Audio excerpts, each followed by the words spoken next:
Hey, I'm Kadesha, and here's what I'm thinking about. Model Context Protocol. MCP has been everywhere, and it's not going anywhere. Instead, it's going to be more integrated into our environments, our daily lives as developers, as humans using AI, right? So what is MCP and what's the purpose of it? So MCP stands for Model Context Protocol, and it is an open protocol that standardizes how LLM applications talk to your external data sources. So let's say you're in Claude, and let's say you want Claude to be able to help you to automate your email. Now, just by itself, if I say, hey Claude, if I say, what's on my schedule today, Claude won't know because it doesn't have context or information about what's on my schedule. I don't have access to your calendar or schedule information, so I can't see what you have going on today.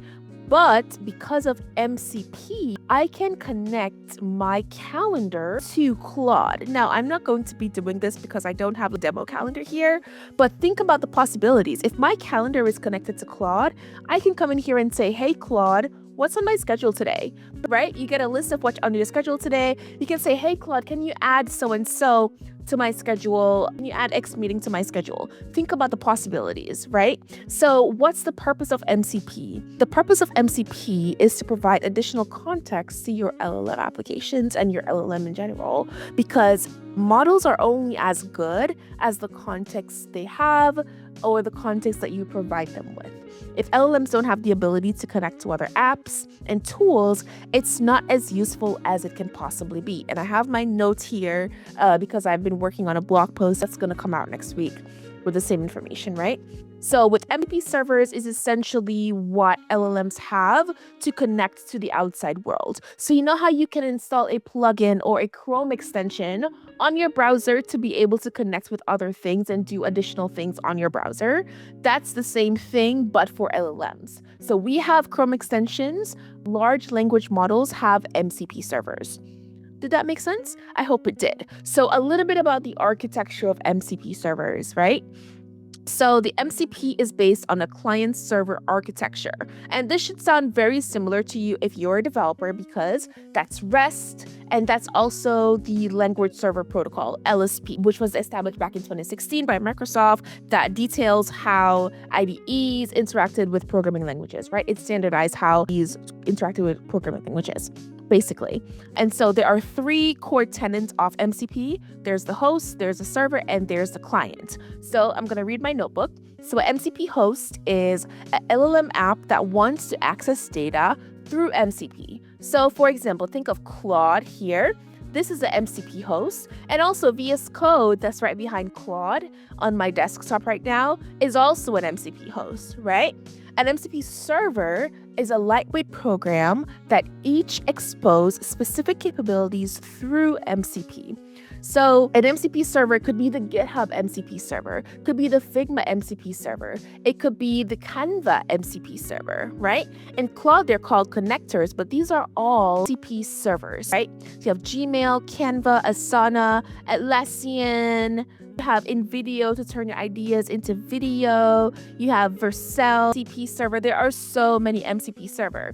Now, if you're a developer and you want to explore developer-specific MCP server, you can do that in VSCode. So if I go here and go to my extensions, and so if you put at MCP, if you click on this browse MCP server, just pop this here, you will see a list of MCP servers that you can install in VS Code. And the great thing about this is it's just one-click install. So if I click install Context 7, and Context 7 is a way for large language models to get up-to-date information about up-to-date version-specific documentation and code examples from any library or framework. Great.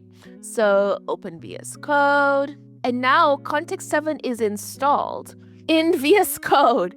Just like that, right? So one-click install. So how can I interact with Context 7? Well, if I open up Copilot here and I click on this Tools button, you're going to see all the tools that you have available. So there are built-in tools, but right here you can see there's a GitHub MCP server that I have connected, and there's the Context 7 MCP server that I have connected.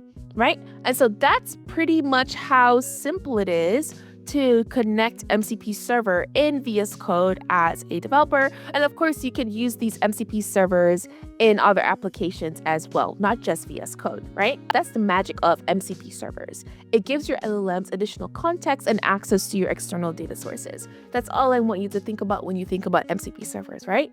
And so an MCP client is what maintains that one-to-one connection with host applications. So Claude here serves as both an MCP host and an MCP client, from my understanding. And so does VS Code. VS Code serves as an MCP host and an MCP client. As an MCP host, VS Code provides the environment and the runtime for MCP clients to connect to MCP servers. And as the MCP client, when VS Code connects to MCP servers, it instantiates an MCP client object to manage that connection. All right? So that's what I'm thinking about today. I'm thinking about MCP. Let me know what questions you have about MCPs. Let me know what MCPs you're playing around with. I'm very keen to play with the N8N MCP and also the Appify MCP because I'm looking into some automation stuff. But let me know what questions you have. Have you tried MCP? What MCP are you using? Do you know what MCP is? Are you excited about this as I am? Until next time, when I tell you what I'm thinking about, I'm Kadesha. Bye.